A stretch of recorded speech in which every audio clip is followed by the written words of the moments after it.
adjust the camera so that it's easier to see everything on the floor, and that's about close enough. That's good. That's good. Okay.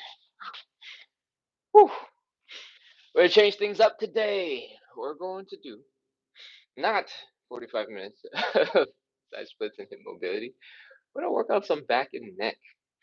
All right. A lot of the questions that come in the end, maybe not the last couple of days, but usually we get a whole bunch of stuff asking about like nagging neck things, how to stretch out the neck, and I figured we'd cover that today. And also,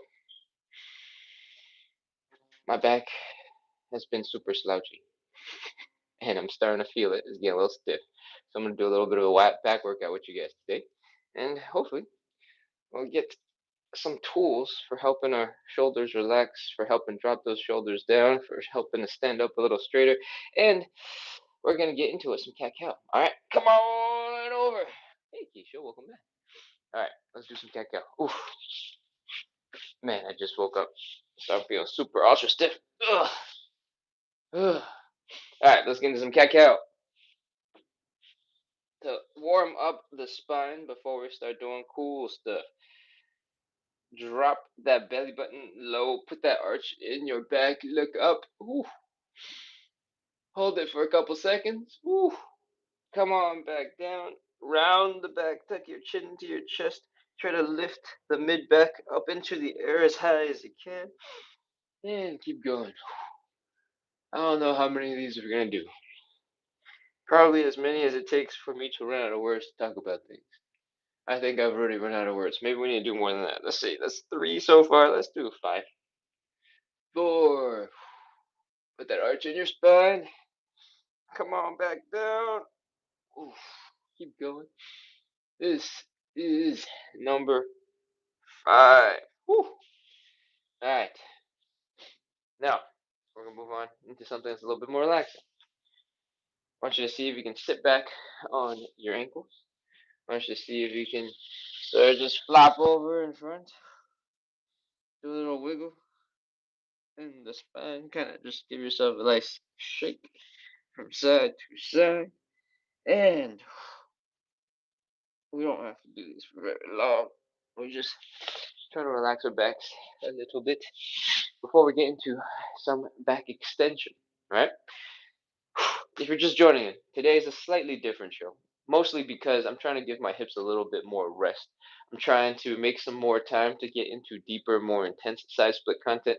I need to be able to rest. I need to be able to recover in between our shows so that I have time to do more intense hip stuff. All right, but for the side splits because I want to actually nail them at some point. But what that means for right now is we're going to do some back exercises, some mobilization to help you feel a little bit better when you spend your whole day at the desk.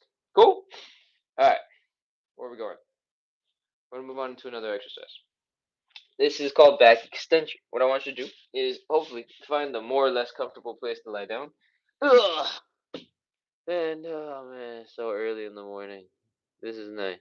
Okay, don't get distracted. Don't fall asleep. Maybe you need that more than the show.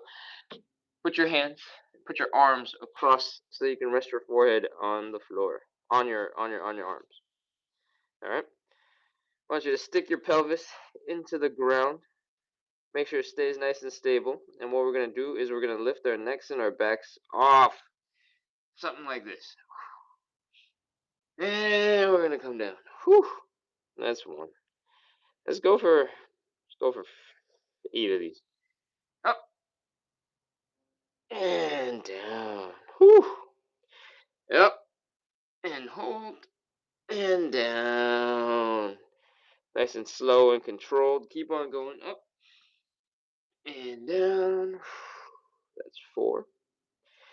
Yep. Hold and down. On the going up part, inhale. On the coming down part, exhale. I think this is 6. Kind of lost track because I talk so much. Oh, 7. Last one. Come on up. Hold it. Come on down. Woo. That's 8. You should be feeling a whole bunch of tension right here, just above your butt. That is where those muscles are going to be felt the most. And that is good. Oh, slowly come down, or slowly come up to all fours. Do a little wiggle, do a little shake. You don't have to do anything in particular. Just wiggle your butt a little bit, wiggle your upper body a little bit. Try and help those muscles relax, because we're going to do a little bit more. All right? Come on back down. This time, instead of lifting your upper body, we're going to lift our legs. All right? We're going to try our best to lift one leg at a time. I'm going to scoop, drag my body all the way up here, and it's going to look a little bit like this. We're going to stick our hips into the ground. All right? Hopefully you have some cushioning at this point. You might want to extend one leg straight into the ground, sort of lock your hips in position. And then we're going to use some wider hand positioning. Just keep our upper body stable when we lift our other leg, all right, the last remaining leg.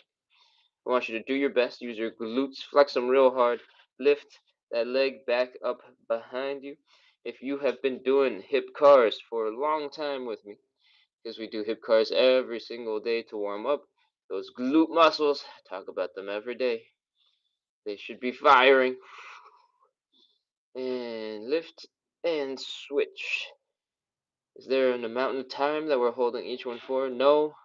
I basically have been just going with the flow. But for you guys, maybe we'll go up, hold it for a second, slowly come on down, up, hold it for a second, slowly come on down, up, hold it for a second, slowly come on down, up, hold it for a second, slowly come on down.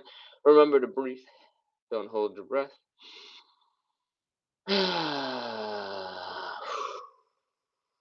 All right. I have absolutely no idea how many of those we've done, but hopefully that was a lot because my glutes are quite tense right now. And I'm ready to move on to something new. All right. Oh, adjust. Give yourself a couple seconds to chill, get a little bit of movement, do a little wiggle, relax your spine, and get back down. We're going to move on into some double legs. All right. What we just did was alternating legs. We're going to move on to double legs. It's going to look like Superman is about to take off or we're about to fly. All right. I want you to do the same thing. Wiggle your hips on the ground a little bit. Really stick your hips into the ground. And then focus on flexing both glutes at the same time, extending the leg, keeping that leg straight, and lifting.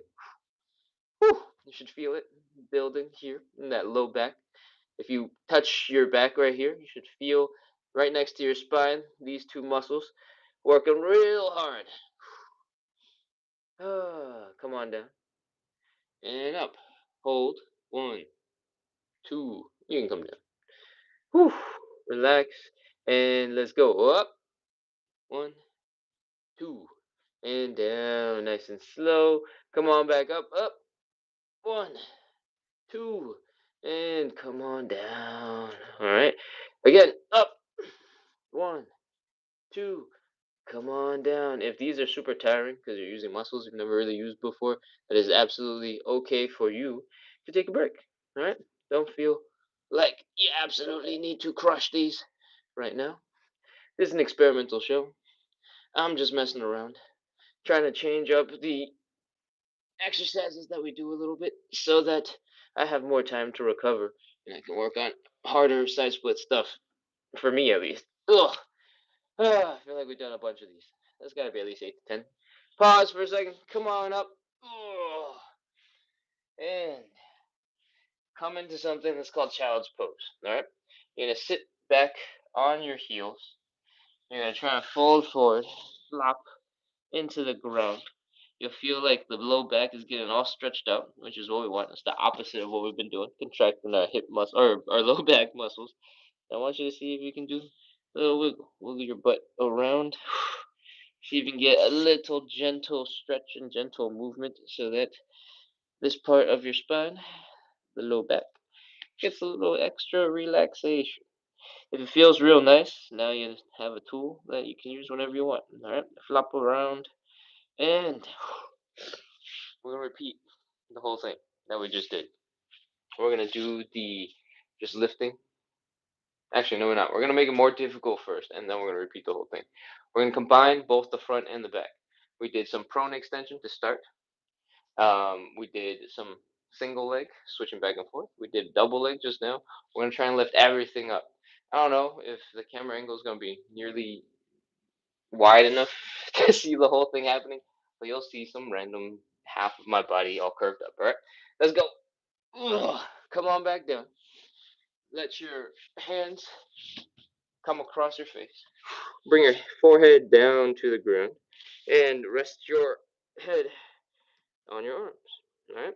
From here, I'm gonna scoot up. We're going to stick our hips deep into the ground, and this is where we're gonna balance all of our weight from. All right. We're gonna lift our backs and our necks up. We're gonna lift our legs up all at the same time. We're gonna just balance off those hips, maybe off the belly button. Ready?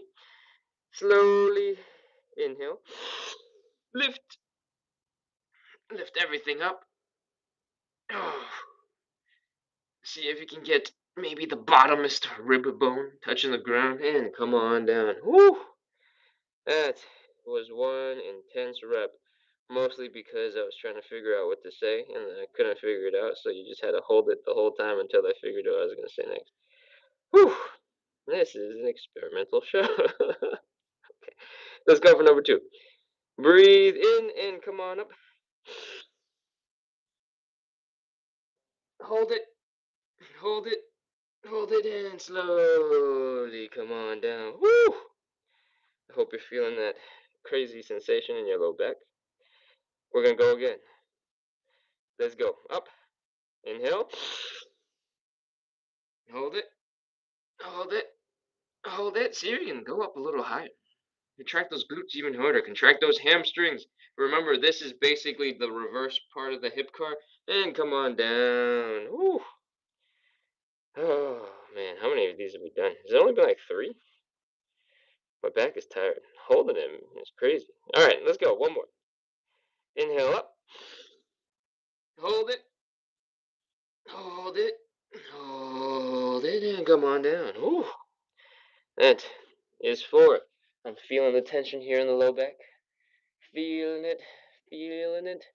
And that's probably good. I probably need it. All right. One more. Let's go. We'll finish on this one.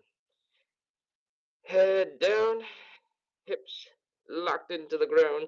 Do a little wiggle. Do a little shimmy. Find a comfortable spot. And let's get ready to go. Inhale and up. Hold it. Hold it. See if we can even get a little bit higher. And come on down. Whew, that's fine. All right. Your low back is probably crying and it's telling you, hey, hey, hey, what are you doing? What are you doing? What is this? This is crazy. We're gonna come back into child's pose and we're gonna relax. All right. What that means is you're gonna sit on your heels and you're gonna try and fold down to the ground like so. It's okay if it doesn't perfectly compress. What we want is to be low to the ground, just low enough so that you can let the low back relax. And you can try experimenting with extending your arms forward, almost like stretching out your back, getting as long as possible. You can experiment with wiggling your hips to the right, to the left, to the right, to the left, to the right, to the left, to get a little bit of relaxing going on for the spine using movement. And whew, that is a good round. We're going to go and do some more. All right, we're going to do it from the top.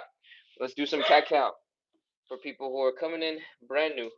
Instead of doing our regular size splits workout, because I want my legs to recover a little bit, we're going to do some low back and back stuff. All right, help strengthen your back without any equipment, just your body weight. And ooh, let's go. Cat cow. We're going to do this arch. Slowly open it up, look up, and come on back down. Round the back, tuck your chin to the chest. Look down. Try to make the mid part of your back the highest part of your back. Whew. And then switch back. Cat cow. Look on up. Feel that arch forming. Try not to pinch any specific spot. Try to get a little bit from every little bit of your spine and keep on switching. Whew. chin to chest, chin to chest, chin to chest, chin to chest. Whew. Back, arching your back, and come on down. Your back is designed to move.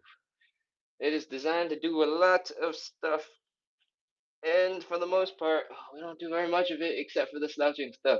So, hopefully, you're taking some of these moves, you're thinking, I can apply this into my regular life. I can do more of these, and hopefully slowly straighten your back and make it a little bit more comfortable doing whatever other stuff that you do. I have noticed I've been slouching a lot recently and have not been doing very much to take care of my back, other than the thoracic rotations that we do in our daily side splits life.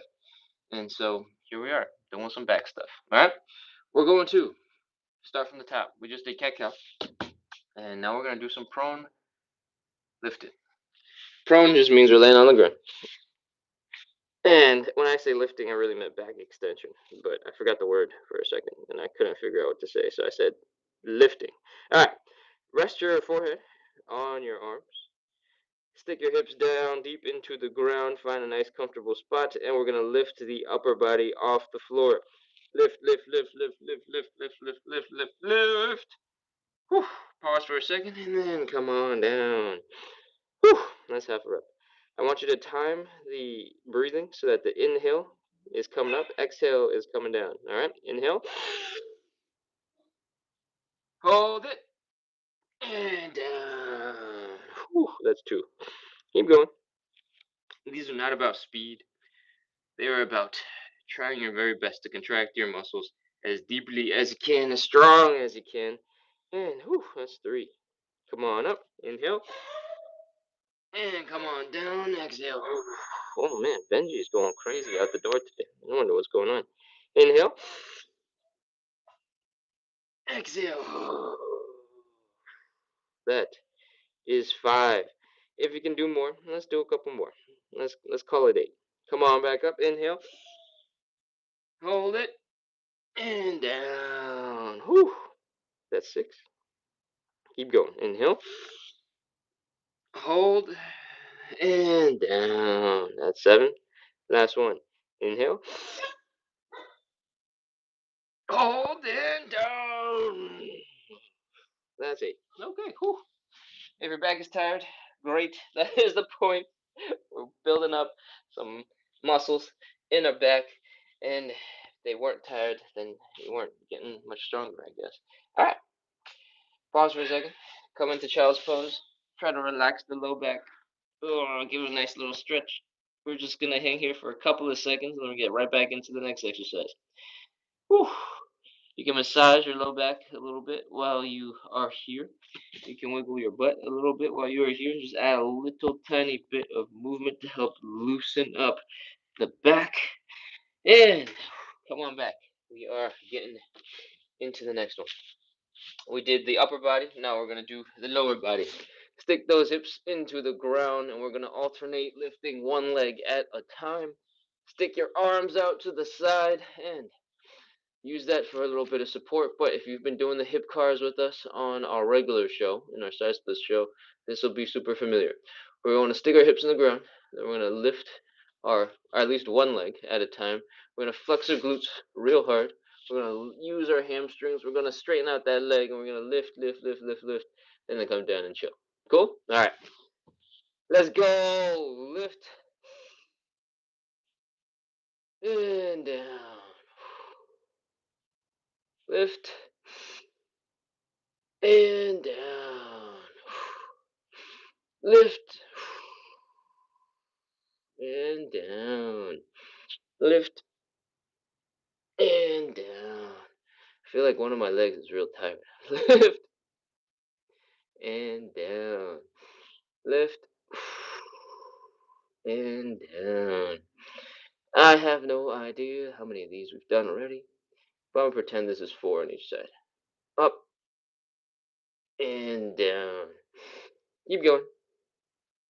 Let's do 5 on each side. And 5. Whew. All right, relax, chill. We're not gonna go back into child's pose just yet. See if just lying here, you can massage that low back, give it some relaxation. Let that tension chill for a little bit. Remember, when we shake, when we wiggle, when we flop around, that is when our muscles are forcing our when we're forcing our muscles to be relaxed. So if you can add a little wiggle, if you can add a little shake, that will help you relax. All right, we're gonna do our double legs. We're gonna lift both legs off at the same time, same exact position as before. Well, we're doing one leg at a time. Now we just gotta lift everything. All right, let's go. Inhale. Lift. Flex those glutes. Flex those hamstrings. Point those toes. Lift, lift, lift, lift, lift, lift, lift, and come on down. Ooh, that's one. We'll do 5 of these too. Come on up. Let's go. Inhale. Hold and down. That's 2. Another. Inhale. Up. Hold and down. Exhale. That's 3. Keep going. I'm going to do 2 more. 4 and 5. Inhale. Hold. That's 4. One more. Let's go. Inhale. Up. Hold. Exhale. And 5. Whew. Hopefully your glutes and your low back are feeling it. I don't want you to cramp up, so I'm not going to make you do 10,000 reps. We're going to slowly do a little bit of a wiggle. I think we've repeated the whole cycle. So come on down into child pose. I don't know if you could be any more down than you were before, perfectly face flat on the ground. So come on back into child pose. Stick your butt back, resting your butt sort of near your ankles. And when you're in this position, you should feel a little more relaxation in the spine. That is what we want. Chill, breathe. Exhale. Wiggle the butt a little bit. Wiggle some more. Do a little shake. Let those muscles get some movement so that they're not just stuck in that tense position of lifting your butt cheeks off the ground. Or sorry, lifting your legs off the ground while keeping your butt cheeks on the ground. And all right. Oh man, that was a whole bunch of back and lower back stuff. We could probably go deeper, but I want to move on to some neck stuff. All right. We often in the chat in the Q&A at the end get questions about how to stretch out the neck. Oh, and I usually do like half of a thingy to just show some basic neck stuff. Let's get a little deeper today, and we'll take some extra time making sure that our backs and our necks are feeling good so that we can, be really good at keyboard work. Let's continue. Before we continue, I really recommend you grab something to sit on. If you got a chair, great. If you got a stool, awesome. Just something that you can grab underneath your butt, all right? So that you can pull and lean into that stretch. If you don't have that, you can absolutely wrap your arm around your back. You can imagine sticking your shoulder down as low as you can. You can also keep your arm perfectly straight. Imagine sticking that arm as low into the ground as you can while you stretch out the muscles in the neck. All right. There are a whole bunch of different muscles that keep your big old head supported. All right. All around the neck. The neck has got a whole bunch of different things that it can also do, just like the spine, right? It can look up. You might feel some stretching going on in the front, right? If you stick your chin up real high, you'll feel it extra intensely. If you lift your face so that one side of your jaw goes up a little higher than the other, you'll feel it a little bit more on the sides and sides. Your neck also rotates left and right. It also tilts your head from left to right. And there's a whole bunch of muscles involved. All right. So, it also goes forward. And we kind of talked about back, but it goes forward. From here, we're going to focus on each group of stretches just a little bit. And when you're feeling crazy headaches and stuff, you can try adding a little bit of these. Headaches are basically a whole bunch of tension. Some headaches are like tension in the scalp, but a lot of headaches are tension in the back of the neck, sort of as it inserts into your head. And you can experiment and see if that helps you out. All right, let's go. The first one we're going to do is going to be my favorite. I want you to take your arm. I want you to grab a chair, grab a stool from the bottom. I want you to lean a little bit over so you get that nice stretch across your shoulder. And then I want you to lean your head over to the opposite direction. I should give that a nice gentle tuck. You should maybe even be able to see the muscles popping up in that crazy stretch. And just hold here for, I don't know, 5, 10 seconds. 7, 6, 5, 4, 3, 2, 1, 0. Now we're going to change it slightly. Now instead of going straight that way, I want you to tilt the head down a little bit and apply a little bit of pressure. The stretch should move a little bit further back in the neck, a little further back in the shoulder, and you might find that this one feels way crazier. This one always feels crazier to me. Whew! 7, 6, 5, 4, 3, 2, 1, 0. Whew.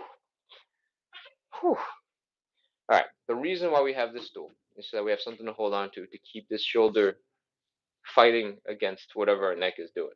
All right. You don't need to have that necessarily. If you try really hard to stick your hand down in the ground, you try to imagine that the shoulder is locked into place and you do the stretch, you'll still feel basically the same stretch, but it's a little easier to just grab something underneath your butt if you have it. Cool? All right. Now, let's see if we can tilt the head back just a little bit and see if we can get some muscles slightly more in the front of the middle one to get stretched. So lean your head back just a little bit and start pulling once again. If you have not done any of these yet, you can experiment. Just slowly shift your head while leaning to the side. Shift your head back, shift it neutral, shift it forward, and see how that stretch slowly changes across your neck. And probably should have counted to be fair. 7, 6, 5, 4, 3, 2, 1, 0. Whew, relax. Now, add a little bit of movement. See if things feel a little looser, feel a little bit more comfortable. It's going to feel a little bit more tense because you're just pulling on your neck for a little bit. But in a couple of seconds, when your muscles relax, see if one side feels a little bit more comfortable than the other side, a little looser than the other side. Whew. All right, let's even it out. Let's do the other side. Same thing. Grab underneath the chair, grab underneath your stool, or try to imagine you're sticking your shoulder down into the ground, and then you're going to keep it there so you can fight against the stretch and feel that nice deep stretch. All right. So either grab your seat or use your muscles, and let's start neutral. So your face is looking forward, and 7, 6, 5, 4, 3, 2, 1, 0. Oof. Let that go. Come on back up. Do a little neck shake and come on back down. This time, I want you to tuck your chin a little bit so that you're not completely neutral, just down a little bit, and feel that change shift to the side back of your neck. I don't know better terms for this. The side back of your neck. Whew. Chill for a second. 7, 6, 5, 4. Wow, I really feel it there. I wonder if this is just the result of all that slouching. 3, 2, 1, 0. Whew. Come on back up. It feels extra weird when you have earbuds in your ears. At first, I was like, huh, what is that sensation? Oh, right. Okay, we're gonna do slightly off the side, slightly in the front. Let's go. Lean your head back just a little tiny bit. Pull, apply that little bit of pressure, and whew, stick your shoulders down, fight it. Feel that stretch. 7, 6, 5, 4, 3, 2, 1, 0. Whew. Do a little gentle movement. You don't have to be crazy. Do a little shake, shake, shake, shake, shake, shake, shake, shake, shake, shake, shake, shake, shake, shake, shake. Let those muscles that we just stretched out chill, catch up, and now do a little lean to the right, a little lean to the left. play with that range. See if your neck is feeling a little bit better on, I don't know, at least leaning to those two sides. We're going to change it up. We're going to go forward and back now. All right. I want you to almost try to lengthen your neck. I don't want you to just try to bring your chin to your chest. I do want you to bend forward a little bit. For maximum mobility, your chin should be able to touch down onto your chest. But for most people, it's not that important that you actually do that, right? What I want you to do is apply a little bit of pressure. I don't want you to pull straight down. I want you to almost try to pull out, all right? Lengthen the neck. And that is really hard to do with earbuds in. Let's go. Lengthen, lengthen, lengthen, lengthen, lengthen. 10, 9, 8, 7, 6. Feel those muscles getting stretched in the back of the neck. 5, 4, 3, 2, 1, 0. It's gonna be really hard to tell the difference between just pulling straight down versus like sliding and slipping your hands while you try to pull forward. You are still bending forward. You're still feeling a stretch here in the front, but I just don't want you to yank straight down. All right. Add a little bit of gentle motion. Feel the tension here in these muscles in the neck, and give it a little wiggle, give it a little shake. See if that feels like a little bit more relief in the neck. All right, that's the back. We're gonna do the front. Technically, you can do slight variations from that seated position. The same thing that we were doing before for the side of the neck. You can pull at a slight angle, but mostly keep it down. You can pull again at a slight angle and keep it mostly down. You'll get slightly different muscles getting activated here in the back and the side of your neck. But you already know how that works, so let's do some front stuff. All right. I want you to stick your chin up into the air. Don't go crazy. Don't do this fast. Take your time. Don't, compress the joints in your neck. Just go nice and slow. Lift your chin up until you feel the muscles getting stretched in the front of your neck. Chin up, chin up, chin up, chin up, chin up, chin up. And when you're feeling it in the front, that's probably a good sign. 5, 4, 3, 2, 1, 0. Woo! Oh man, I didn't realize that changed my voice when I lifted my chin up. So high. All right, give it a slight tilt and then chin up. It'll change the angle that you're going to feel that stretch. Instead of being straight down the middle, it's going to be slightly off to the sides, whichever side you want to start with. Let's go. Chin up, chin up, chin up, chin up. 7, 6, 5, 4, 3, 2, 1, 0. Come on down.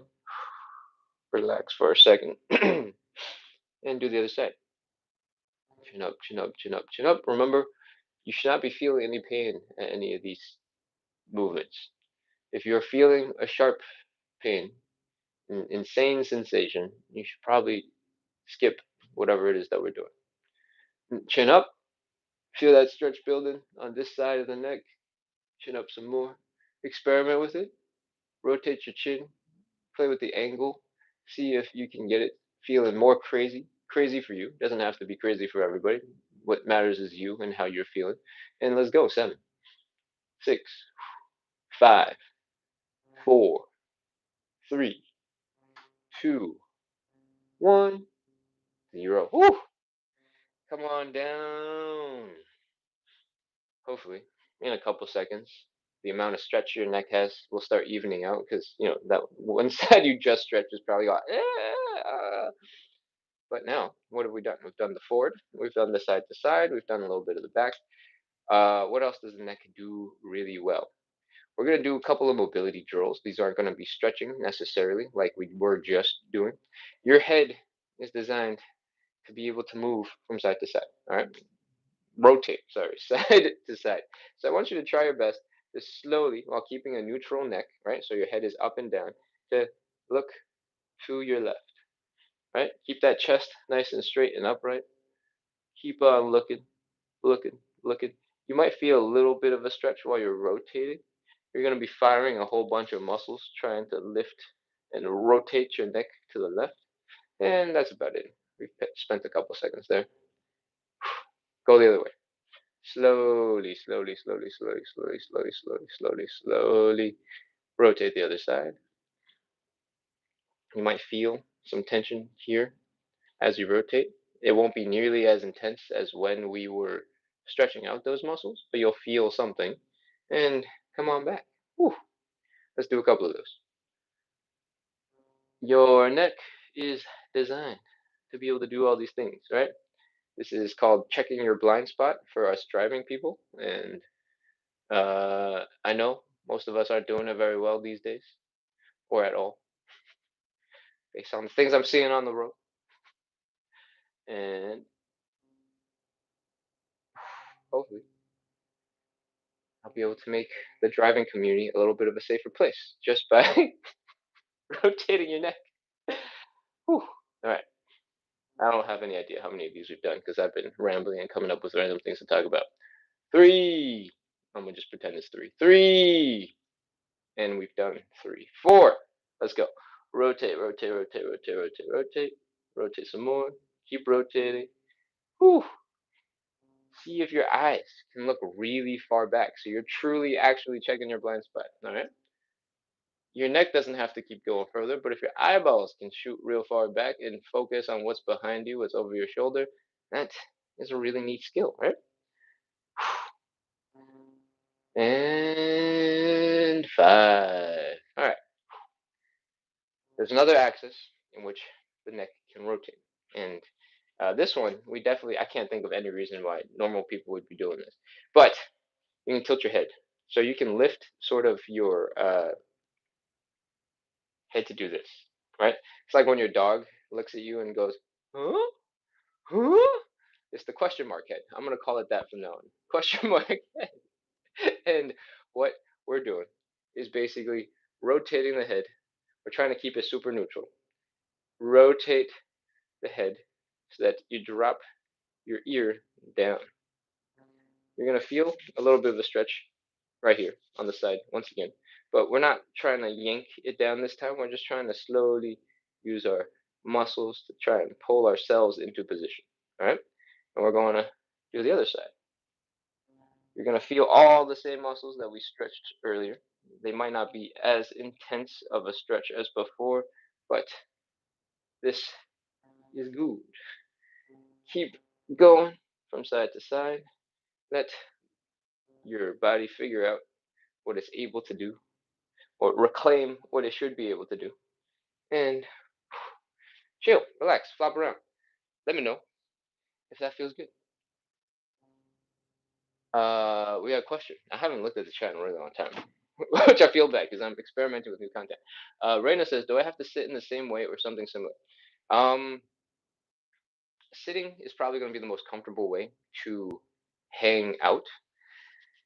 I recommend when you're doing neck stretches to have something that you're grabbing underneath your butt so that you can really lean into a stretch, right? So if your left hand is anchored underneath your butt on a chair, on a stool, on my little tiny stool, when you lean your body out the opposite direction, you're going to feel a really intense stretch in that shoulder right here, all the way across, down from the neck into the shoulder. And when you do the stretches that come with it, it's going to feel way more intense. You can get pretty much like 90% of the results by trying to really stick your arm down into the ground and trying your best to imagine that it's staying there and fighting your body from moving. So you don't have to hold on to something, but do both. Keisha says, remind me again, how can I decompress my neck? Um, you can lift your head up real high. You technically can do that. It kind of just looks like this. All right, you want the neck to be a little bit relaxed. You want to feel a little bit of a stretch in the back, and if you can, just kind of casually. I have earbuds and glasses on, so it's hard for me to grab a firm, nice grab on my head. But if you can just give it a slight pull out that way while adding a little directional force that's a little bit down, that should be pretty good. Hold on. This might sound ridiculous as I do this. Oh yeah, see that works. That's much nicer. If you don't have earbuds, if you don't have glasses you're afraid to smash into your face, you can grab your neck, you can give yourself a very, very, very gentle, little tiny shake, mostly just a pull out forward. That should help relax the neck a little bit, and it should help lengthen. If you do a little tiny wiggle, if you do a little tiny shake, that will help the muscles relax along the sides. Hope that helps, Keisha. Whew! Wow. I think I got my glasses super dirty when I touched my head or something because my eyes suddenly don't work. All right. Feels good. How long do I hold that neck decompression position for? 10, 15 seconds is plenty to start. Experiment with it. What you want to feel at the end of the day isn't what I'm, prescribing for you. What you want to feel is relief, right? What you want to feel is that you're feeling like you're good. So experiment. If you feel like 30 seconds is way too long and you've got no extra benefits beyond the 10-second mark, perfect. Go 10 seconds, save yourself 20 seconds. Um, Sometimes you'll find that once you've been trying to relax for a long enough time, there'll be like a deeper magical relaxation that just hits you, and you'll be like, "Whoa!" And maybe that happens at 30 seconds. Maybe that happens at 2 minutes. That you'll only know once you try it out yourself. That is particularly true if you're doing some stretches that are in muscles that are really strong. The stronger the muscle is, the more endurance it has, the longer it's going to take for it to totally relax, for it to totally turn off. Um, so 10 seconds, 20 seconds, 30 seconds, all is good.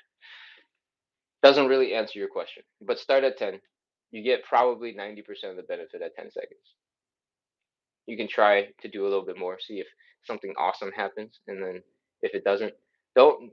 When I say do more, I mean just hold it for a longer period of time. Not like you're pulling harder, not that you're yanking harder, not that you're applying more force. Cool.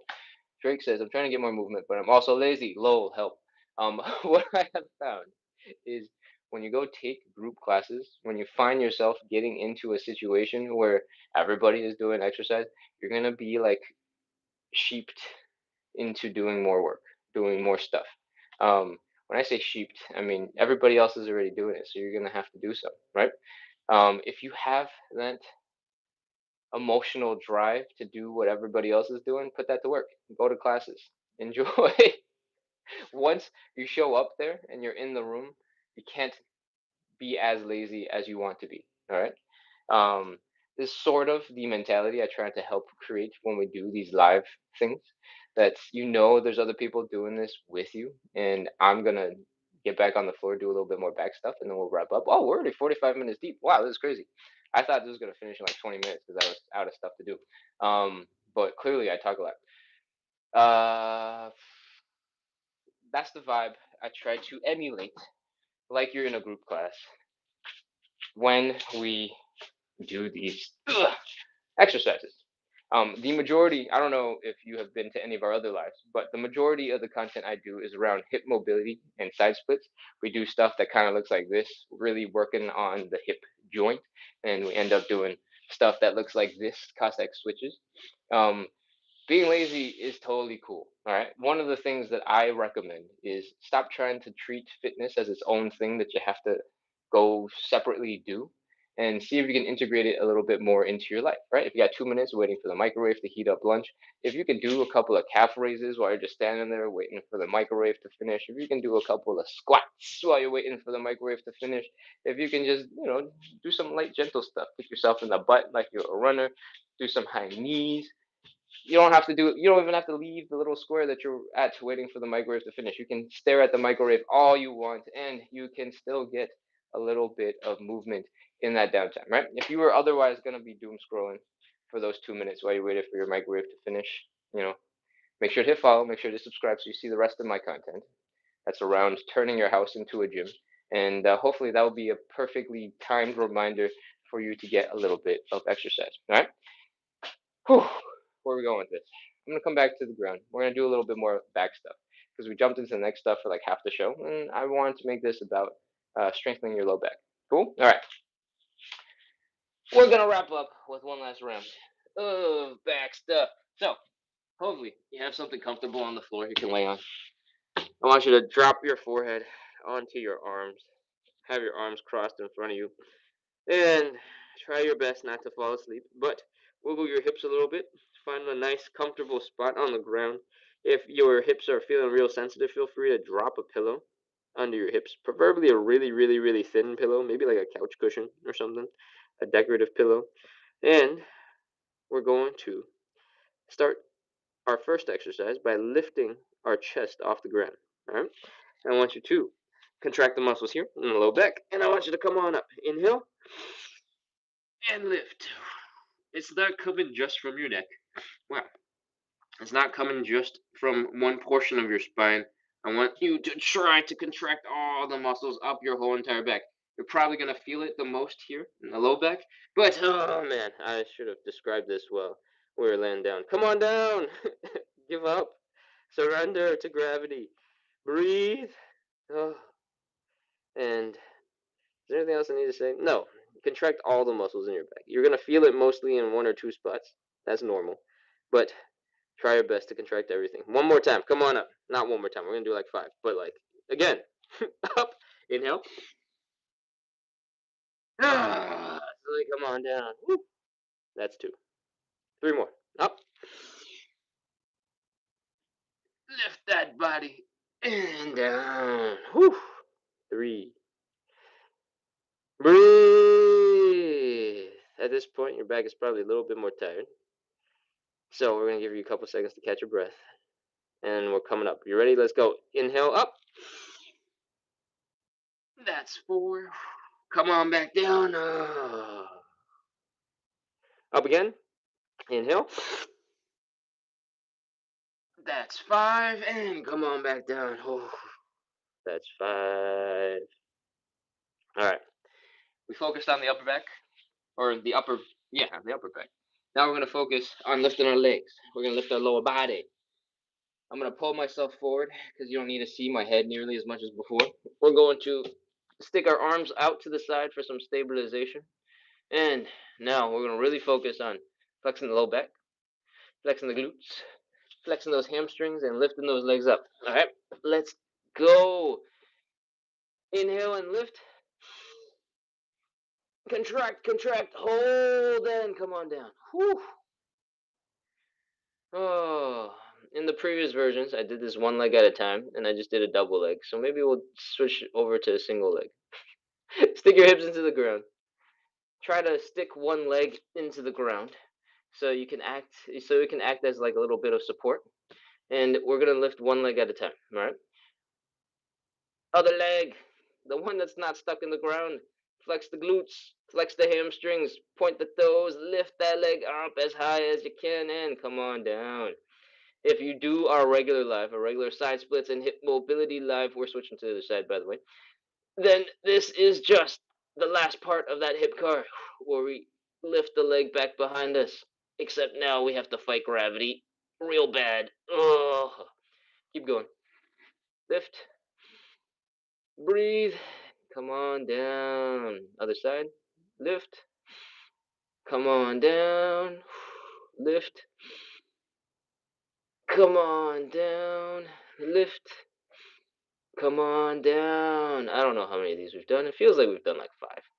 Let's do like 10. Up and down and up and down. That would make this 6-ish. Up and down and up and down. Remember, we're really flexing those glutes, keeping that leg super strong, lifting it up. Oh, I think this is 7 and 7.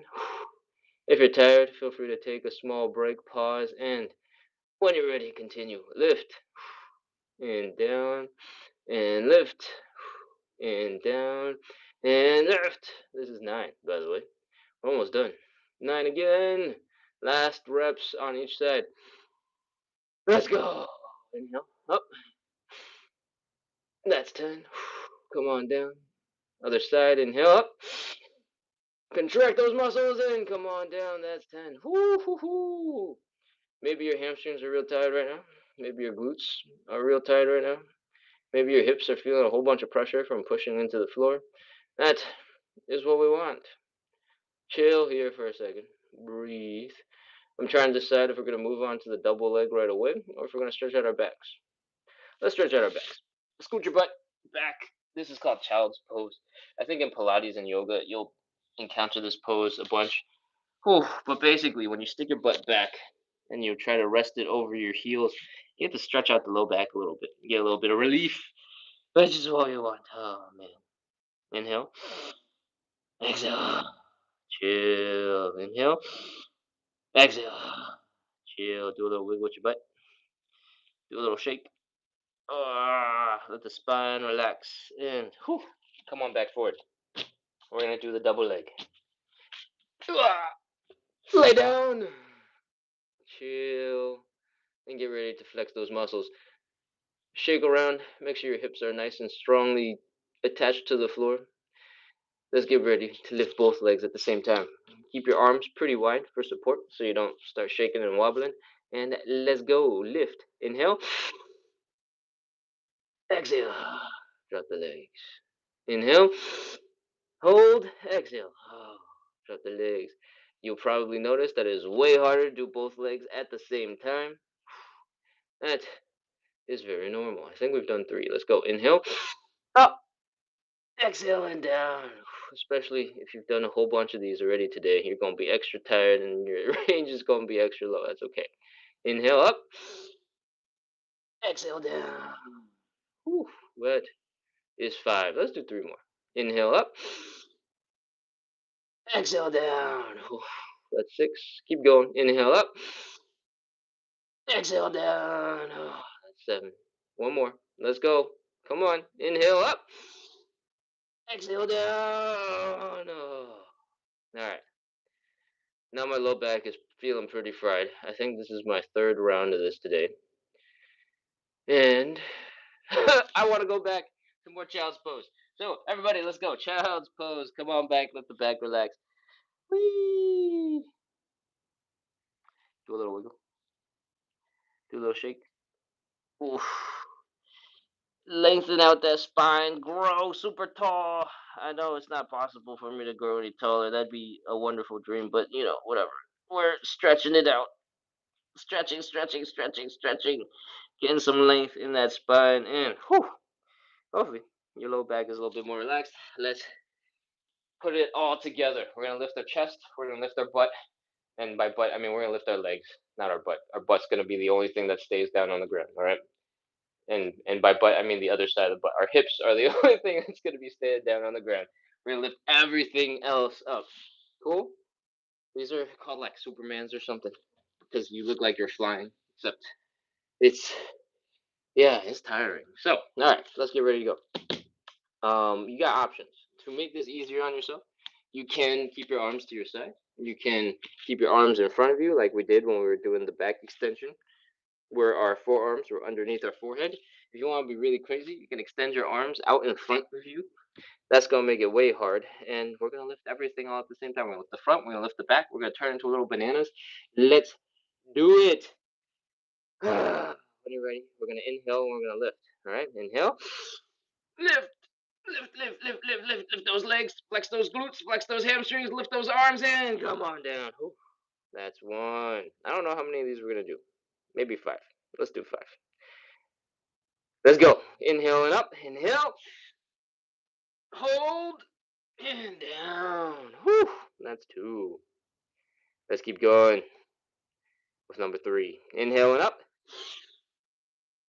Up, up, up, up, up, up, up. Hold it and come on down. Whew. That's 3. We got 2 more. 4 and 5.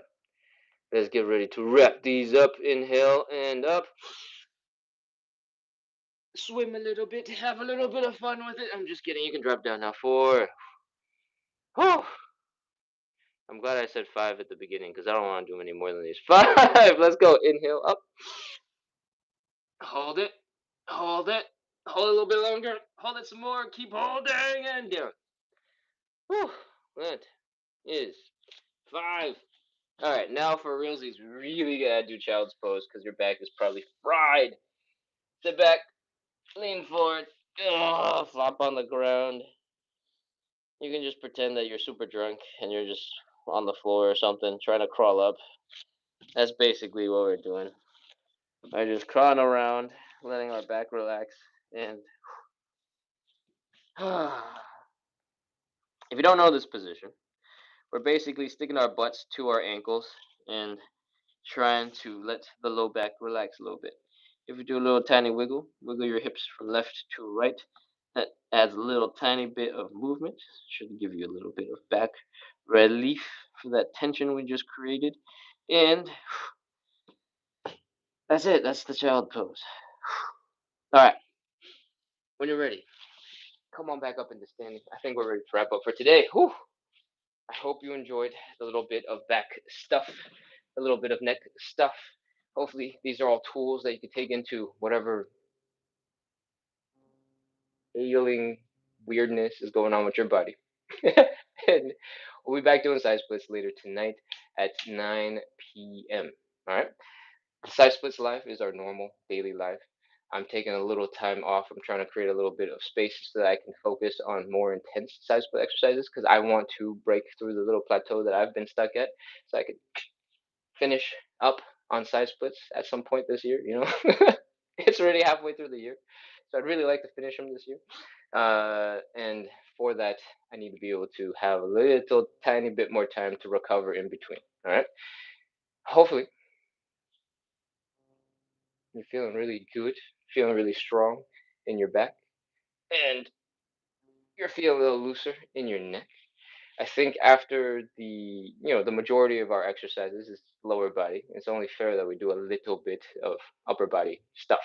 I hope you enjoyed. I'm gonna check out the comments and see what's going on. Keisha says feels good and says thank you so much for this. I'll see you tonight for the side splits. Amazing. I'll see you soon, Keisha. And ooh, okay, cool. Keisha says morning. My neck is stiff and my shoulder hurt from injury in sparring last week. I'm glad you're covering both those parts. Awesome. I'm glad. I'm hoping that it was useful. And I don't know if you're still on because you already said thank you, but I'm glad you were here. I'm glad you had fun. I'm glad you enjoyed the experiment I ran and basically gave you no warning other than last night. Thank you for being here. Delacroix says Delacroix. Croix, Delacroix. Croix. Delacroix says love it. We got some blessings from Winnie. And Cutie Eclipse likes the variety. Lovely, lovely. Chevelle says, thank you, Ken. This was great. Amazing. I'm glad we're all here getting a little bit of exercise done. Alex 400 has joined. I'm sure he just pops in and out a lot because I see that Alex 400 has joined many times every day. Charles Darcy says he'll check the chat again in a bit. Okay, I'm looking at it. I'm looking at it. I'm looking at it. Is it the light quad stretches that I'm trying to respond to? Light quad stretches. Heck, why not? We got 100 people in the live. Let's do some light quad stretches. All right. If you got stuff on the floor, then you can sit down, get into kneeling position, and you can just kind of slowly start leaning back. This actually isn't just a quad stretch, it becomes a strengthening exercise, but you'll feel both at the same time. So if you want to stretch and you want to build strength, then this is the position for you. Whew, come on back up. We can just slowly go back, hang out when we can. If it gets really intense, if it gets really painful, then you can come up, you can stop. You can also sit your butt down so that the quad stretch stops. All right, you don't have to force your way back up if you're feeling uncomfortable. All right. I typically like to have my toes down for this because it helps me feel like it's a lot more strong. You can suffer however you'd like. All right. Slowly lean back. This is a quad stretch and quad strengthening all at the same time, and you're holding a plank, so your core is working real hard too. All right. Take your time, chill here for a little bit, and when you're ready, come on back up. Whew. If you want to do a typical quad stretch, you can always basically replicate that same movement. It doesn't have to be on the ground. You can lift your ankle to your butt, right? Get into that compressed state. Most people think that this is a quad stretch. They don't feel anything, and then they stop right here. We don't want that. That's just a trick. The quad stretch happens when you pull this leg back behind you a little bit. All right. So try to get that knee at least pointing straight down into the ground. If you can, have it point slightly back behind you. You're going to start feeling a huge stretch right here in the front of that quad, the front of that thigh, and that is your quad stretch. All right, same thing, other side. We're trying to feel it right here. And if you can bring your heels to your butt, great. If you can't, you're like, leg is stuck way out over there instead, and your arm is really extended, and you're kind of all bendy and off balance. That's totally fine. You still want to pull this leg back. All right, that is where you'll feel the quad stretch. Leg back, bring the ankle towards your butt. Quads. Cool. That's it. That's some light quad stretch. Whew. Ah, yeah. Okay. Just double checking. What else we got?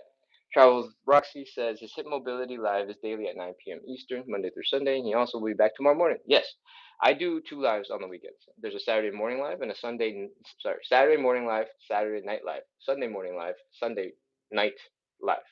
Monday through Sunday, we're doing some side split stuff on the evenings at 9 p.m. at the moment, at least. And these Saturday morning, Sunday morning things, I'm gonna play around with. I'm gonna experiment with, run some tests.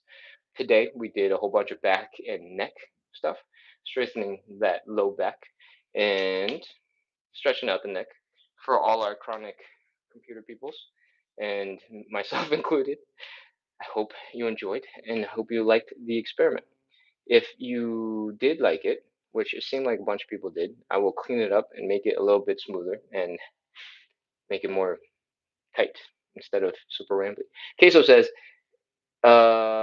any lightweight stretches? I pulled my lower quad and I'm scared to get it moving again. Oh, okay. See, I didn't see that. That was my bad. I should have scrolled further back. Um, if you slowly want to work through that quad muscle, I think you probably want to try starting with something that looks a little bit like an ATG split squat. It's going to not be super easy because you want to take your quad real gentle. I'm going to demonstrate something ridiculous and take away the meaning, not how I'm doing it. All right. The ATG split squat looks a little bit like this. You're going to elevate your front leg. I just don't have something really high to elevate on. Do not do this. This is dangerous. All right. But when you can get your whole entire knee to bend at its maximum bendiness, aka get your calf to touch your thigh, then it's going to be in its deepest range of motion. The higher your leg is, the easier it will be to get into this angle. All right. And to demonstrate that, if you try to do the same thing on the ground, you might be able to get into that, but your back leg is kind of getting stuck, right? Your back leg becomes the thing that holds you back. And the lower you get to the ground, the more you have to work really hard to get that back leg, right? So start with something like this. Hang out here for a little bit. You might feel a little bit of a quad stretch right away just because you have an old injury. And if you just hang out here for a little bit, this will be really good for your ankles. So it'll be really good for your calf muscles, your Achilles tendon. And if you can put some power here, over time, you can build up and rebuild a whole bunch of strength in and around the knee. All right, including squatting up. The ATG split squat that I was starting this explanation on looks a little bit like this. You are bringing your knees way past your toes, so you get that full range of knee engagement, and then you're just basically squatting up, trying to stay stable, up and down. You might want to experiment with the range a little bit, depending on where your knee, your quad hurts or is the least comfortable. So you don't have to push all the way into the deepest, most uncomfortable part. You can slowly build up around the peripheries, around the edges of where it's uncomfortable. And as you get stronger in each of those positions, you can increase that range. You can go a little deeper. You can go a little deeper. You can go a little deeper until you're feeling really confident with that quad. Cool? All right. What else we got? Drake's Trifle Turtleneck Sweater says, while I'm brushing my teeth. I hope you weren't doing the laying down stuff while you were brushing teeth. I hope we were doing the neck stretches so that you could like kind of do them at the same time. I have heard from dentists that I have been brushing my teeth way too hard. So If you're not sure if you're also brushing your teeth way too hard, maybe don't combine two things at the same time and get distracted. Because apparently brushing your teeth is a very fine-tuned skill. Drake says I had to put on my notifications. I need to move my hips. Amazing, great. Please hit follow, hit subscribe. Usually in my regular show, I have a whole bunch of these like carefully timed hit follow, hit subscribe little announcements throughout. But since I'm improvising today, I have none of those. True Blue says it feels like a group class. Amazing. Good. Good, good, good, good, good. Fun. Yes. Wow.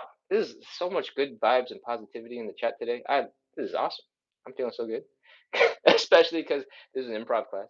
I almost didn't do it. My girlfriend yelled at me last night. She was like, Ken, you've been talking about having to take some time off of your 9 rounds of side splits so that you can recover so you can go do the hard stuff. Why are you not just changing the class and just doing it? And I was like, I need to prepare. What if I can't do the exercises I want to say that I want to do? And she gave me a nice, gentle scolding, full of affection, I'm sure. Um, but and she was like, Ken, the most important thing is to start. You preach it all the time. You're not practicing it. And I was like, okay, fine. I'm gonna just do it tomorrow and see what happens. So thank you for the support, everybody. I appreciate it because this went much better than I thought. Larissa says, thank you. You're the best. Drake says, ha. Okay, you're right. Thanks. Sweet. Sweet, sweet, sweet, sweet. Okay. I'm gonna scroll back to the chat, see if there's any questions that came in when I was doing badly explaining things because I wasn't looking at the chat before. It's tight on one side for me. Ouch. Drake says it's tight on one side for me. Ouch. I think that came in with the next. I think I saw that briefly out of the corner of my eye. Um, that's totally normal, right? A lot of the time, especially when we sit for a living, essentially, right? Either in a chair, in the car, on public transport, wherever it is that we sit, we get into patterns where we kind of do things a little unevenly, right? I have a tendency of sitting like this, resting my elbow on something because I will sit on the floor, rest my right hand on the couch, and have my laptop on the couch. So I'll hang out like this, working at the couch for periods of time. So I have a tendency of letting the right shoulder drop, and I know that I do, and I'm trying to even it out. I'm not doing a good job of doing the work to make it even, but it is very normal in your daily life to slowly build up weird habits that aren't so good for you. For example, if the armrests in your car, if you spend a lot of time driving, if the one by the windowsill is a little higher than the one that is in the center console thing, then one shoulder might just be weird all the time, right? Like if you drive like this with one hand on the windowsill and one hand on the steering wheel, maybe you got like a weird shoulder thing that you don't even know about till right now. Um, is completely normal for one side of your muscles to be a little tighter than the other because we tend to spend a lot of time in these crazy positions because we don't move very much anymore. And once your body stops moving, the muscles learn they don't need to move and they'll just be like, we never move anyway. Take away a little bit of your range. Take away a little bit of your range, take a little bit away of your range. So if you're feeling it more on one side, that's normal. You might want to just focus on that side, give it a little bit more love, try and get it evened out as much as you can. We got a question from 24 Jared. How to fix pain on the sole of your foot? Sole of your foot. Pain is one of those things where it's a little bit complicated. One, you got a ton of bones in your feet, which also means you have a ton of tendons, you have a ton of muscles, you have a ton of fascia tissue in your foot. So I'm gonna tell you, I got no idea how to fix pain on the sole of your foot because it is super complicated, and that is not something I've gone down into a rabbit hole to study. All right, but sometimes, sometimes it could just be something as ridiculously simple as desensitizing your feet. If you have ever seen some paths where they just have little stones all over the place and people walk around barefoot on them, that might be weird. There are products out there where basically you step on stones and you just hang out there for a long time. If you go to like a Chinatown, you might find some crazy looking flip flops that look like there's just lumps all over the place. It's basically the same principle. You walk and you step on some stones. Part of it is like massaging your feet with some foam rollers, essentially, right? Like a little stepping on a little ball, stepping on a golf ball, um, helping to soften, break down any scar tissue if that exists, helping to desensitize your feet to pressure in different spots, and that might be enough for you to relieve this pain on the sole of your foot. You might have something else more serious going on that requires more thoughtful care than just stepping on stones. I can't tell you because I don't know. But if you're going to experiment with anything for relatively cheap and free, go find some pebbles, like some river stones, because those are typically rounded. If you go to like a hardware store, I guess, they'll sell you a bucket, a handful for like $2 usually, especially in gardening season, which is right now. And you can just dump them on the floor. You can just stand on top of them, and then you'll feel the craziest sensation as all these little pressure points in your foot get attacked by smooth stones. Cool. Um, if you hang out there for a little bit, if you try a little bit of movement while you're standing on those tiny little stones, giving you a foot massage, that will teach your muscles to chill. Maybe smooth some crinkly, knotty muscle, knotty muscle out, and maybe that'll make things a little bit easier. But this is just me speculating, throwing guesses at you. All right, you should probably go find somebody with some real foot expertise to help you figure out that problem. But if you're in the hey, I got stones at home because I garden, and hey, I have flip flops, I can super glue some stuff together and give it a try. If you're that type of person who loves putting stuff together, then please, by all means, try some crazy stuff. All right, I'm gonna keep scrolling. What else we got? Raina asks if we have to sit somewhere similar. Drake says laughing. Davey says I'm cute. Okay. Raina says my neck is so stiff. Good, good. I'm glad we were working on the neck stretches. Drake says, "Ooh, I felt that. Amazing." He says I'll be using this video for my morning meditation. Oh no, maybe had I known, I feel like I would have been more thoughtful with my wording instead of just goofing around. Digital anthropologist, whose name is probably Paul because there's a fun play on words there. This is my first impression of you, by the way. I hope I wasn't doing butt wiggles on the ground in child's pose. Soulful mode says, "This is what I need to do." Amazing, amazing, amazing, amazing. I'm gonna keep scrolling. The back mobility stuff seems like it is getting way more attention and affection from the audience than our regular size split stuff. So maybe we should just move on to making sure everybody's normal backs and necks are working good. Uh, Young Medusa says, "Finally, a man on here with a purpose." I don't know what purpose I expressed to you on this live, but I'm glad your neck and back may or may not be feeling better. Bryce is back. Okay, awesome. All right. So the normal lives, normal stuff that we do. Actually, there's 48 new comments since I started commenting. Hold on. I was going backwards in the chat to figure out what has been happening, and I can't help myself, so I respond to things as I go.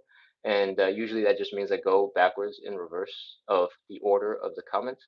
And while I do that, a whole bunch of new comments come in.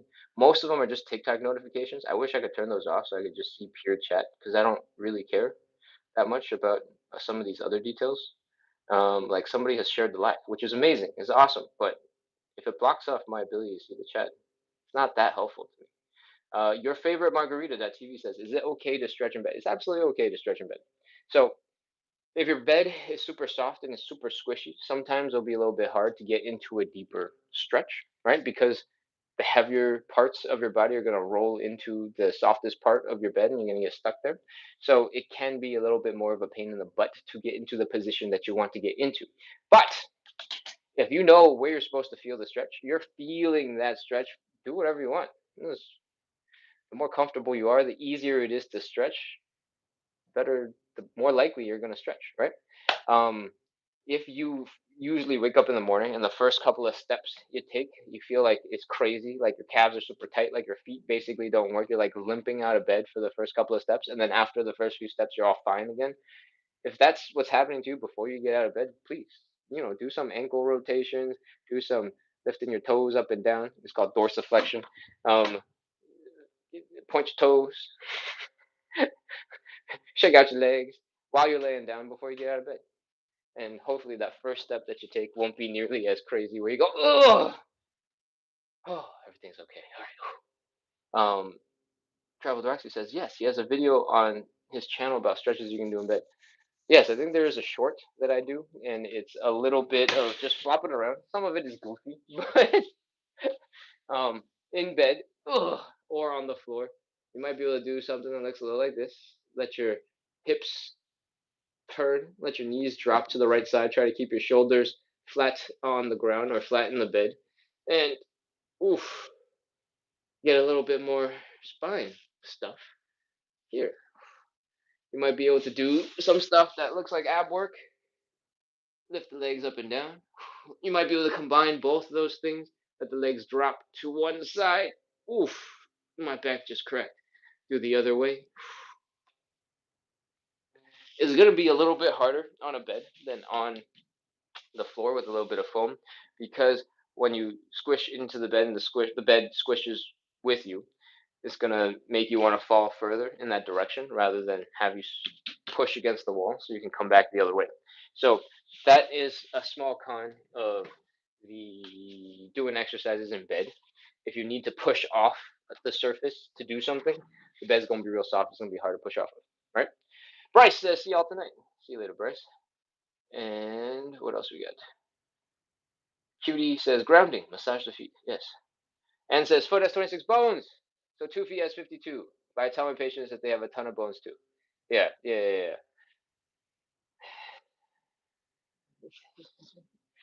There are 26 bones, and you have 2 feet. There are 52 bones, uh, because you have all these bones.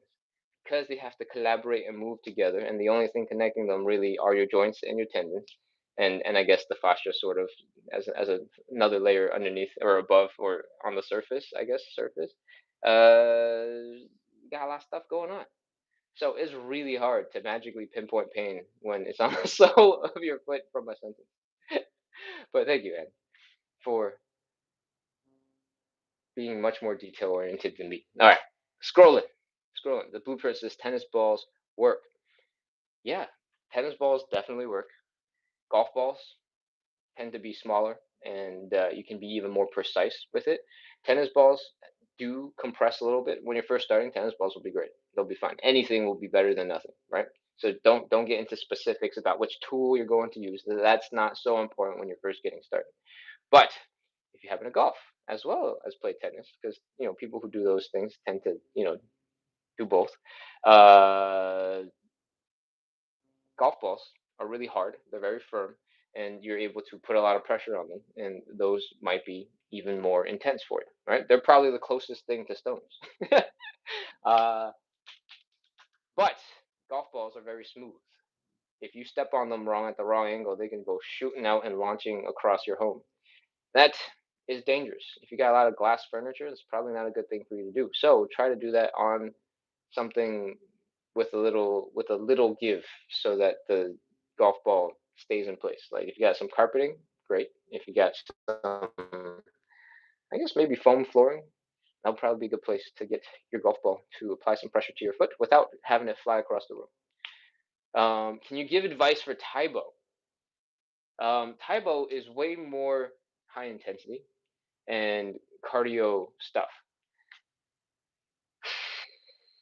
I think you should treat Taibo as if you're learning a new skill altogether and not treat it as like I'm going to exercise class. Because there's a lot of cool stuff in Taibo that's almost like Zumba y, right? There's like these combinations. And just like in Zumba, where you're like learning the new foot combination, you're like, what the heck is going on? Why do the legs go back and forth? Which foot are we putting our pressure on? You should treat Taibo as if you're learning a brand new skill, and that will help you slow down. That will help you take breaks when you need it. That will help you not fight to finish the movement at the rate that he is teaching it, because most of the time he's going crazy fast. And I think with the sidekick stuff, where he's like kick, step, step, punch, punch, kick, step, step, punch, point the other way, kick. Sometimes it's a little crazy. And when you haven't got the muscle memory to like remember to turn, to step again, to kick, to step, to step, to step, to kick, to step, to step, to step, to kick, it kind of gets crazy, right? And then you're desperately trying to fight to stay on the clock and trying to keep with the timing, and then all of a sudden you're gonna trip all over yourself. You're gonna throw your hip real high in the air when it's not supposed to be up way high in the air. Your leg is gonna go up really hard at a weird angle, and then you're gonna be like, wow, that was really dumb. The reason why I was working so hard was just to keep up with this video that I can pause at any time. So I'm saying this from my own personal experience, or I'm not saying this to judge you to make you feel bad. I'm just helping you realize that you don't have to take it as extreme as the video itself is. It's a great thing to aspire to, but when you're first starting, focus on some of the form, focus on the technique, take it a little bit slower so you can figure out what's actually happening so you can get into those positions a little bit more comfortably, more reliably, right? Because if you can do it really slow and you can jump into it, that's a good thing. But when you can pick up the speed and you can keep doing it, that's a whole new thing. If you've taken some dance classes, they teach you the dance at like a quarter the speed, right? They go the the the the the the, and then if you're really good, then you pick up full tempo real fast. But otherwise, they go, oh, you still haven't got it. Okay, great. We're gonna go slow again. The the the the the Taibo videos, because they're not so focused on getting you the skill, they're focused on getting you the exercise, getting that cardio, get the heart rate up. It doesn't have as much time for you to learn the things. He goes over it once or twice, and then he picks up the speed, and it's like, what is happening? And if that overwhelms you, slow it down. If you can rewind, rewind. Everything's on YouTube these days, right? And so just go back 30 seconds, watch it again, do it a couple times. You don't have to finish the whole video, right? Everything's good. Javier says, what is Taibo? Taibo is a workout by this guy named Billy Blanks. He is on YouTube and on TikTok. So if you want to find him, you can feel free to go check out his content. He's a really cool dude.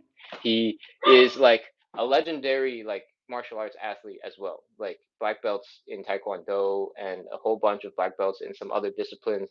And Taibo is the combination of Taekwondo, so kicking sport, and boxing. And so he has combined it into a cardio workout to make it feel like you're doing a little bit of martial artsy stuff while you get a great workout in. And it peaked, I think, in the night, or like the time in which it was the most popular on TV ads and stuff nonstop was in the 90s, and then cardio was also a big thing. So it kind of was a perfect mesh of opportunities for Taibo, and Taibo is awesome because it helped a whole generation of people start pretending to kick people in the gym, and uh, it's awesome. Taibo, you can Google, you can search up on YouTube. Billy Blanks is still doing Taibo classes live on TikTok. I think he does classes in like a garage looking environment, so maybe you can go just join his class wherever that might be in the world. I have no idea, but I did see something really cool on his channel. He just did like a collab with Adidas and like a basketball athlete a couple weeks ago, and I can't remember any of the details because I glanced at it and I was like, oh, that's cool, and then I moved on. But Billy Blanks is his name, and Taibo is the product, and there's got to be at least like 15, 20 videos from the Taibo universe that are already free, uploaded to YouTube by Billy Blanks himself on his account, which is youtube.com/@ symbol Taibo. And you should definitely go check it out and have fun because it's a good time. But also, take care of yourself, take it slow, learn the moves, and then pick up the pace at some point. Just don't do all three at the same time because then your hips will hurt. The blooper says, thank you for your live. Peace out. Peace. All right. I think that is about it for me as well. We still have 3 people on YouTube. That's nice. I hope you guys enjoyed the live. I think Keisha and Amir have commented, and Queen RR have commented. If you're not those people, welcome. Hello. Goodbye. And what else? I think we user 655871 asks about a pelvic tilt fix. I don't have a good answer for this, but I'll talk about pelvic tilt real quick. All right, I'm gonna tuck in my pants for this, or tuck in my shirt into my pants for this. Pelvic tilt is your pelvis, right? We talk about the hips a lot, and we talk about hip mobility. The pelvis is just another name for the hips. I think it's the more scientific, technical anatomy name for the hips. But a lot of the time, when we're standing, we're chilling, we get into situations where our chilling position looks kind of like this. If you have some people in your life that hang out kind of like this, where they are slightly leaning back and their stomach comes out and their hips are popping forward, this is often called a type of pelvic tilt. And oftentimes, when you hang out in this position for a prolonged period of time, you're going to have some tension in the spine. It's going to be a little bit uncomfortable, but for some reason, we have a tendency of hanging out like this. All right. Typically, what we want, and there are different people who have natural positions that are going to be a little bit different. You'll see like high level athletes who have different levels of tilt, but for the average human being, you want to be a little bit more neutral. So you don't want this, and you don't want too much this. You want to be somewhere in the middle, neutral. How do you fix pelvic tilt? Well, it is partially a set of muscles being really good at doing one thing and another set of muscles being really not good at doing something else, right? Because that's how you get into the situation. Some muscles aren't flexing as hard, and some muscles are a little bit more relaxed to let your hips drop into whichever position. Um, there's two main types of tilting because the hips only go in two directions. There's posterior and anterior pelvic tilt. We typically want a little bit more anterior pelvic tilt, and we want less posterior pelvic tilt. When you stick your hips out like this, I don't know which tilt that is. I feel like it's posterior pelvic tilt, but it pinches your back, all right? And posterior pelvic tilt also pinches your back. It is what uh, torquing basically is. You're sticking your butt out and you're arching your back a little bit, right? When you have control over the whole spectrum of movement, that's good. But chances are you accidentally just hang out in a position that feels comfortable and has you putting a whole bunch of pressure on your low back. That is not bueno. All right.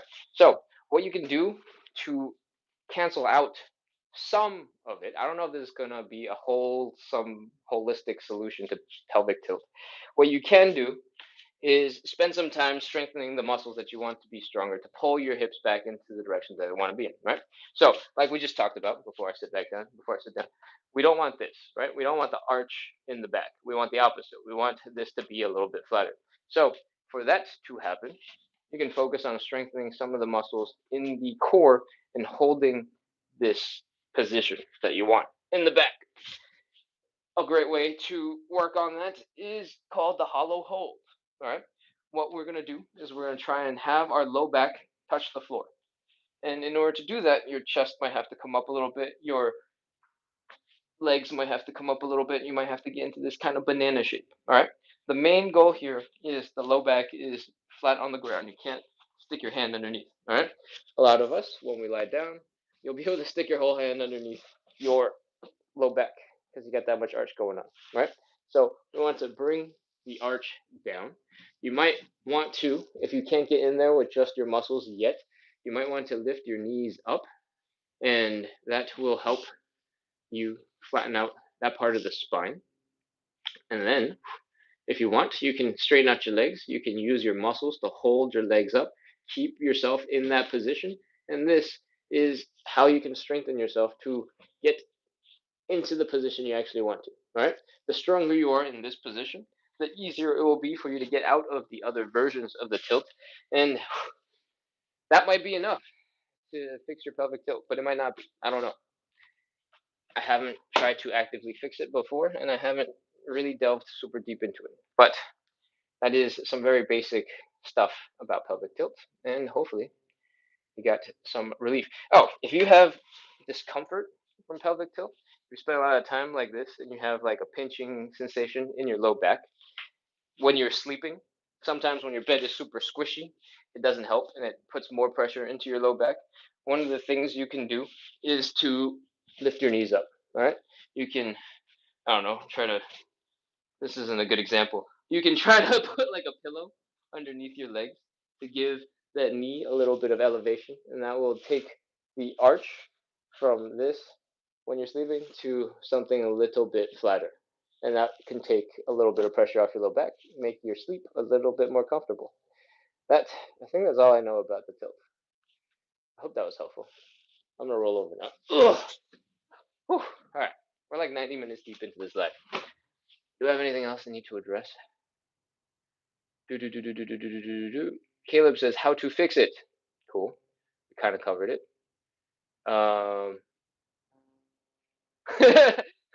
Obama says, I just know you know the entire choreography to Hit Me Baby One More Time. I don't. That'd be cool. But I am going to a wedding soon at some point. So I should find the DJ, figure out what the songs are, and learn some choreo.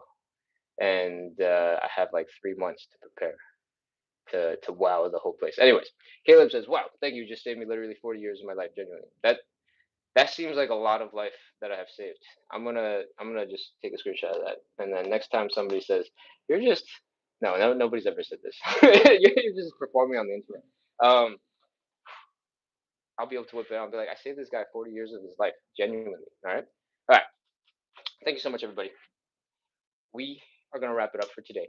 Today was a back, neck, sort of general feel better in your body type of day. Usually, we do 45 to 60 minutes of live hip mobility and side splits work. We do that Monday through Sunday at 9 p.m. Eastern. On Saturday and Sunday mornings, we have something as well at 9 a.m. But today, we had back stuff for the first time, and I was kind of winging it and seeing how it went. But in general, it seemed like a lot of people benefited from back stuff and neck stuff. So we'll probably continue to incorporate a little bit of this into the daily regular programming, and I'll clean it up, make it a little bit more polished, know what I'm actually going to say, know what the next exercise is going to be, try not to forget little pieces as I go. But, if you like the genuine organicness of it, then maybe I won't learn anything. I'll just stay dumb for as much as possible. Okay. Our next live is in 10 and a half hours. We're probably doing side splits. And I'll see you guys soon. I make some other content. It's very much about getting a little bit of movement into your daily life, seeing your home as a gym, taking a walk in the park and going, ooh, look, some cool exercises I can do on the bench. I can do on that thing or on this thing or whatever it is, so that you don't have to feel like you can only exercise at the gym. I know a lot of people who are all buttoned up and look real fancy all the time and try to be sophisticated. Maybe they might frown upon you treating the world like a gym. But us feral children, us wild animals, we are going to treat every opportunity as an opportunity to take care of ourselves, to take care of our bodies, right? Because at the end of the day, most of us, we're not moving nearly enough.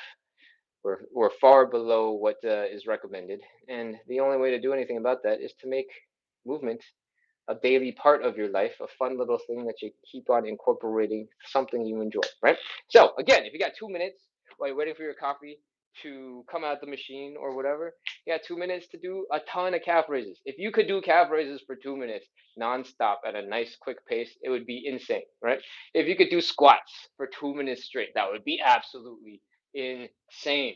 If you could do some Cossack switches, which is one of the exercises we do in our side splits and hip mobility workout in the evenings for 2 minutes, that would be absolutely bonkers. So don't sleep on those 2 minutes, all right? It doesn't sound like very much when you hear like, oh, 30 minutes at the gym, 45 minutes at the gym, an hour at the gym. But those 2 minutes add up, and they're also really good for your joints. Cool? You got blood vessels getting nutrients, clearing waste out of your muscles, but your joints don't have that system. If you had blood vessels in your joints every time you jumped, your blood vessels would start exploding. You'd be bruising all the time. It'd be craziness. Luckily, evolution has solved that problem for you. So you don't have blood vessels in your joints, but that does mean that your joints take way more time to recover. And the main way that your joints get nutrients, the main way that your joints clear waste is through something called synovial fluid. It is literally some fluid tucked up in your joints. All right. The only way that fluid moves is if you pump it out. All right. And when I say pump it out, I mean you just have to move those muscles. You have to move those joints. You have to put some pressure into the body so that it has a place to go. It's sort of like I don't have a good example or an analogy, so I'm just gonna let that go. It's sort of like nothing. I'm moving on. Felix says, "Do you have some exercises to strengthen your core?" I got lots of exercises to strengthen your core. So the core is super. I like that you use the word core to begin with because the core sort of implies everything in the center of your body, right? The core ties everything together. It's called the core because it's essential. It helps keep everything strong. So most people we care about the abs, right? I imagine you know enough exercises for the abs. So I'll dial back to those at the very end. Instead, we'll talk about and we'll start with some stuff for the side of the core. All right. If you work on some side planks, you focus on getting real strong. It's going to be this bottom one that's actually working. The top one doesn't actually work that hard. But if you work on some side planks, you can get the side of your body to get really strong, get really tight. And that is a crazy, easy, and simple way to build some strength. All right. You can do that on both sides. You can experiment with what am I going to experiment with? That's dangerous. Ugh, here's a stool. You can experiment with slightly different variations of this movement. It's going to become harder if you elevate your legs a little bit higher. You're going to make your upper chunk, your lat muscles and your core work a little bit harder when you elevate your legs. But you can also do cool things like this. This focuses on that core strength at the same time, but you're also working on some inner thigh muscles, the adductors. Most people don't do any training for the inner thigh muscles. They're very, very, very weak, and that is not so great when you want to do middle splits, which is the rest of my live content, middle splits. So this is something I absolutely recommend for people who are trying to strengthen up your core as well as your inner thigh muscles. What else we got? If you can't fully extend your leg like I just did, you can absolutely do this with your knee on the platform. Instead, shorten the lever to make it a little bit easier for you. You don't have to have the whole leg extended. I don't know if you can even see the stool. Can you see the stool? Yes, yes. Okay, cool. I'm a little far from the camera so that you can see, my body doing things. So I can't see the chat very well. I can see when messages come in. I just can't see what they say because the font is way too small. And sometimes when there's a lot of black on black, like this thing in front of this thing, I can't see enough detail to figure out if something is happening. I just see my leg is floating on a black background. And yeah. So now you know why I'm talking about this. All right. That's a little bit of core. What else? We actually did a ton of core. We talked about it as if it was back exercise, but this part of your back, your low back, is part of your core, right? So all of the show that we did today, which included back extension, holding yourself up like this, that is just the other side of your core, right? You can do this both ways. You can lift your legs up real high. You can lift your back real high. You can do both at the same time. And when you strengthen your back, life gets easier, life gets chiller because a lot of people have back problems because their back is weak. We tend to put ourselves in a bad situation one time, hurt ourselves, then baby the back forever. And because we're babying the back, it never gets strong again. It never gets the opportunity to be as strong as it was before. So every time you injure it, you get a little weaker. Injure it, get a little weaker. Injure it, get a little weaker. Injure it, get a little weaker. And when you do some back focused work, you can start building up some strength around it. There's a lot of situations where you're going to have a lot of back discomfort, and that might be a good reason to be taking a super chill. I have zero expertise on the medical side of back stuff, but there are accounts out there called Low Back Ability, um, who has spent like the last 5 years helping people build up strength after low back pain, after like serious low back pain. And there are people who have told stories that they literally hated waking up and then suffered through a little bit of low back abilities like basic workout, which is basically just hanging out in a position where your back muscles are firing and putting pressure on the muscles. And a couple months later, they're like, wow, my alternative was surgery, and now I'm not doing it. So if you're pondering something more surgical, please check out Low Back Ability. slowly experiment a little bit, see if building up strength helps you with your symptoms, with your pain, and check it out as an option. For the most part, your body is able to handle a lot of wonkiness without pain, right? Like if you've ever having a good example of this, there are there are who abuses their body real bad and crazy. There are lots of Olympic athletes who have crazy looking feet, even though they sprint, right? And they are also the fastest people in the world, right? So your body is able to handle and perform under a lot of suboptimal conditions with the right training. So even if you have a little bit of a weird thing going on, even if you have a little bit of injury, a lot of the time, training your body to move, training your body to move well, will be able to counteract and cancel out some of the things that cause pain. Pain is super complicated.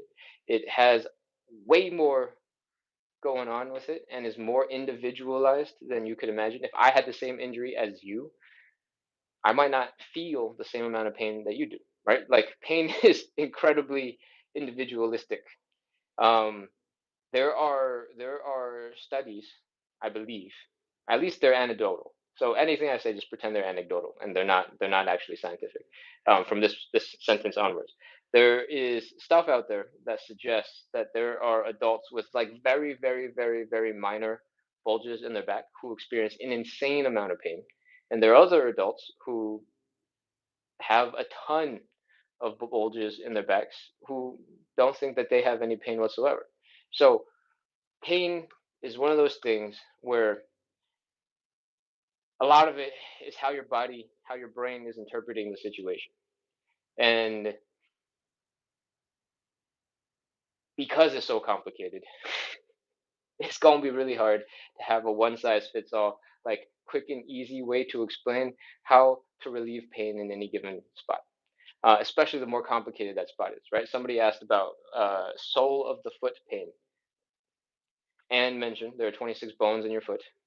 There are crazy amounts of little tissues connecting all those pieces together. uh, is incredibly hard to identify pain when you have all that going on. So, and it's even harder for me as somebody who has no idea what you're talking about to do that too. Cool. So, why am I talking about pain? I can't remember. Why am I talking about uh, back pain in particular? I also can't remember. But I went on a tangent, and I hope that helps. Somebody was asking about core stuff before I went down this tangent. I think we talked about core using the back. We talked about core using the sides. We talked about not front core, the abs stuff. There's plenty that's really good for your abs. One, if you hang out in that pose where we're fixing that pelvic tilt, right, where we're sticking our low back into the ground, this works your core a ton, right here in the front. So that in and of itself is a fantastic move that will hit two birds with one stone. And you can make this a little bit more advanced. There's a thing called rocking. So if you can hold that like position, we can start adding a little bit of movement and rock back and forth. And if you're able to hold that position, you'll be able to rock a little bit more smoothly. If you're not going to be able to hold it, you'll be flopping around and doing crazy things, and then the rocking will stop, right? So, um,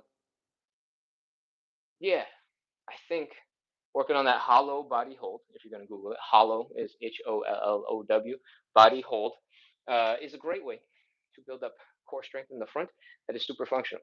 That hollow body hold position is actually super useful for things like, do I have enough space? For things like handstands, you're basically using those same muscles to hold your body super stable, super together. And what else do you use it for? It's useful for things like push ups, right? Because basically, you're just keeping your core super tight, you're keeping your upper body locked in when you're doing push ups, right? Anything where you're going to go more advanced than that, where your body has to stay straight, that hollow body hold is going to be super helpful. It is like basic 101 exercise for gymnasts. And I have a quick video about a move where that hollow body hold will be super useful. There is a fun, cool little party trick called the elbow lever, where you basically get into that hollow body position. You rest your body on your elbows, and you balance, you hang out, you flap around, you swim, and I'm tired. That is just another example of like random cool things you can do when you have a really strong core, when you can hold that hollow body position. All right, I've talked a lot about lots of random things. I'm out of words, so unless another question comes in, I'm gonna wrap up. PK Gotcha says, "Is it starting or finishing?" We're finishing. We have been going for like an hour and 105 minutes now. So an hour and 40 something minutes. Oh, Alec is still on, still liking the live. Thank you, Alec. I appreciate it. All right, we are slowly drifting down into less and less people, which means this is a good sign. It's time for me to go make some coffee. Thank you so much, everybody, for coming in, practicing consistency, working on something random with me today, some back and neck and whatever random stuff. I just started answering the questions. And PK Gotcha says, see you tomorrow then. We have another live tonight at 9 p.m. If that one works for you, feel free to come back to that 9 p.m. Eastern time, which means we start in about 10 hours and 13 minutes. So you can feel free to come to that. But yes, tomorrow morning at 9 a.m. Eastern time. So in 22 hours and 13 minutes, we'll be back doing the morning live. Cool? I'll see you soon. All right. Closing out. Hit follow, hit subscribe. I don't think there's anything else to remind you.